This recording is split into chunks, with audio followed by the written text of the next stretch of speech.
when President Obasanjo came to power during the military era, he came with a slogan, and that slogan was import substitution, meaning that we want to produce enough goods in this country that we will need not import it any longer. Now, why was this idea? Where did this idea come? Because at that time, there was so much dollars coming in, and how to spend the money was just what we wanted to, and we didn't want the money to just start going out. Now, at that time, Nigeria economy was better than the Korean economy, the Malaysia economy. The Nigeria economy was better than the Chinese economy, Indonesia economy, Philippine economy, all over, because we had enough oil to to play around with. But now we know the situation that our uh, earning from oil has dwindled. So what are we going to do? Now we must go back to look at how these other countries are surviving, or how other countries have grown.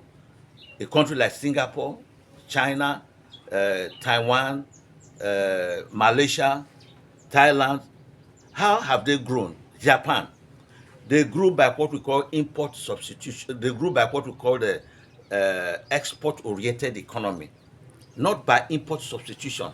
Import substitution can do nothing any longer. If I give you an example of export-oriented company in this country today, is the Dangote refinery. It's export-oriented because the volume is big and only Nigeria cannot consume it. So they export the balance to bring money to the country.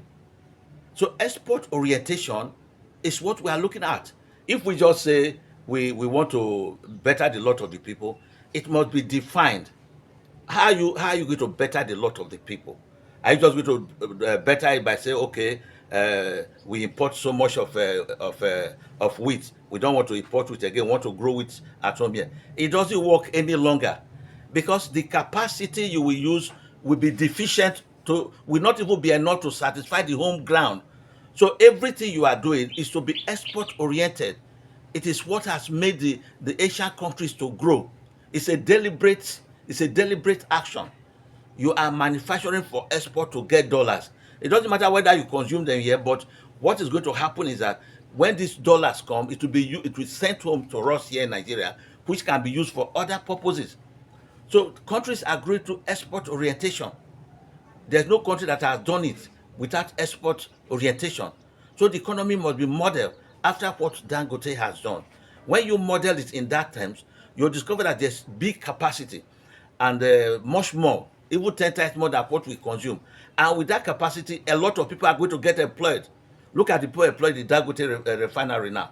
If we have about 20 or 50 companies like that, Nigeria will become a $1 trillion or $2 trillion economy. So the current trend of things of saying, I just want to come to power, I just want to make the common man better, it must be well defined. Because once it is well defined, then we now know how to bring people into the country, the kind of taxes, import and export duty that this country will pay. Then we also know how to make sure that these companies are actually export oriented, making sure that these companies are stabilized, that they are able actually to produce, to sell in the local market if it's good, or to sell in the export market. This is the growth strategy.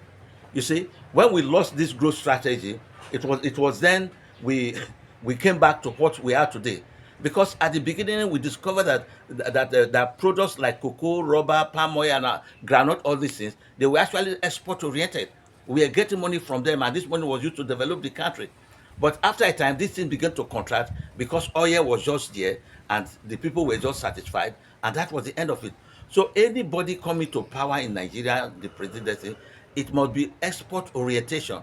We will find out how these other Asian countries grew up by their export orientation, how they welcome foreign companies, how they welcome people that want to export, and how they allow people to export. They are not jealous of them. Then how these companies employ people and the country begin to grow. If not, we will remain at this level, which nobody wants. So let us wake up again, the politicians wake up again, rethink your strategy. Export orientation is the way. Thank you. We're on Instagram, we're on Facebook, we're on TikTok. Thank you very much. Watch